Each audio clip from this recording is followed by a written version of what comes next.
Let's be real for a second. You've seen the six pack in 6 minutes videos. You've seen the influencers selling tea that supposedly melts fat while you sleep. And if you're watching this, you probably know by now, none of that works.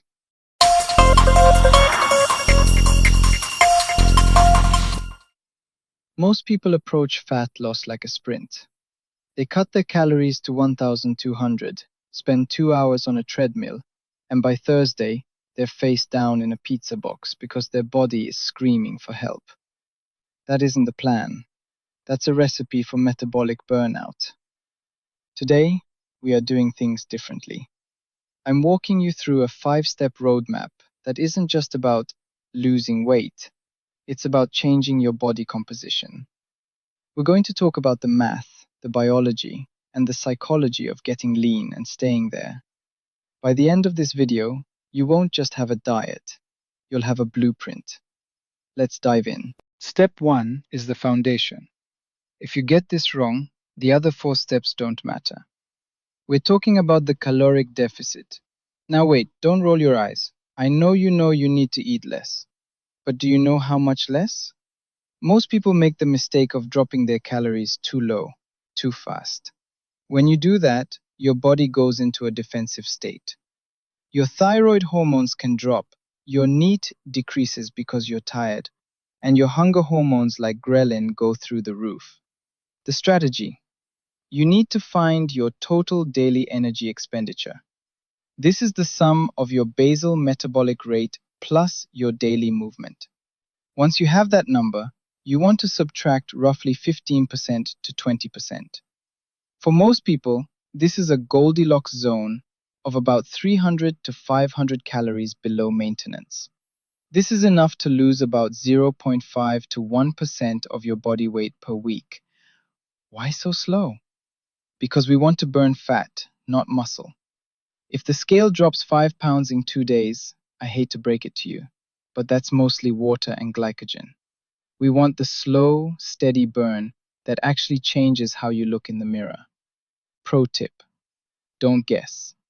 For the first 2 weeks, track everything. The cream in your coffee, the oil you cook your eggs in, the just one bite of your partner's dessert. Those uncounted calories are usually why people think their metabolism is broken, when really, they're just underreporting. Step 2 is about what makes up those calories. You've heard the saying, a calorie is a calorie. Well, in a lab, yes. In a human body, absolutely not.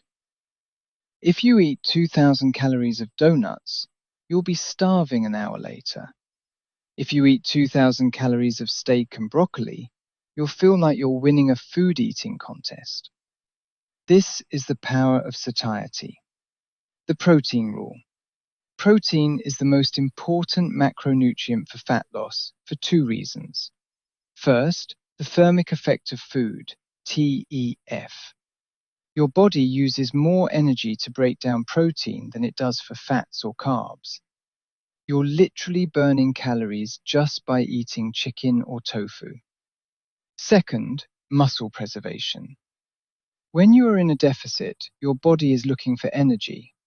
If you aren't eating enough protein, it will harvest your hard-earned muscle. We want to be lean, not skinny fat. Aim for 0.8 to 1 gram of protein per pound of goal body weight. The fiber secret. Fiber is your secret weapon against hunger. It slows down digestion and keeps your blood sugar stable. If you're feeling hangry all the time, you probably aren't eating enough green vegetables. I want you to aim for 25 to 35 grams of fiber a day. Think of it as internal volume. It fills your stomach, tells your brain you're full, and keeps your gut health on track. Step 3 is where most people go wrong. They think, I want to lose fat, so I need to do cardio. Look, cardio is great for your heart. It burns calories while you're doing it. But once you step off that treadmill, the calorie burn stops. Resistance training, lifting weights, is different. Building the engine. Muscle is metabolically expensive tissue. It takes energy just to exist. By lifting weights 3 to 5 times a week, you are sending a signal to your body, hey, we need this muscle. Don't burn it. When you have more muscle mass, your basal metabolic rate increases. You are effectively turning yourself into a larger engine that burns more fuel even while you're sitting on the couch watching Netflix. How to train. You don't need to do light weights for high reps to tone. That's a myth. You need to train for hypertrophy or strength. Focus on compound movements, squats, deadlifts, presses, and rows. These recruit the most muscle fibers and give you the biggest hormonal bang for your buck. Challenge yourself. If the last 2 reps of your set aren't difficult, you aren't changing. Step 4 is the most underrated part of the roadmap. It's called NEAT, Non-Exercise Activity Thermogenesis. Think about your day. You go to the gym for 1 hour. That's 4% of your day. What are you doing with the other 96%? If you sit at a desk for 8 hours and then sit on the couch for 4 hours, your metabolism is essentially in sleep mode. The power of walking. Walking is the most underrated fat loss tool in existence. It's low stress, it doesn't increase your appetite the way sprinting does, and it's easy to recover from. Increasing your daily step count from 3,000 to 10,000 can burn an extra 300 to 500 calories a day. That's the equivalent of a small meal. Step 5 is the one everyone ignores because it's not sexy. It's sleep and stress management. You can have the perfect diet and the perfect workout plan, but if you're only sleeping 5 hours a night, you are fighting a losing battle. Lack of sleep spikes cortisol. High cortisol levels tell your body to store fat, specifically in the abdominal area. The hunger hormones.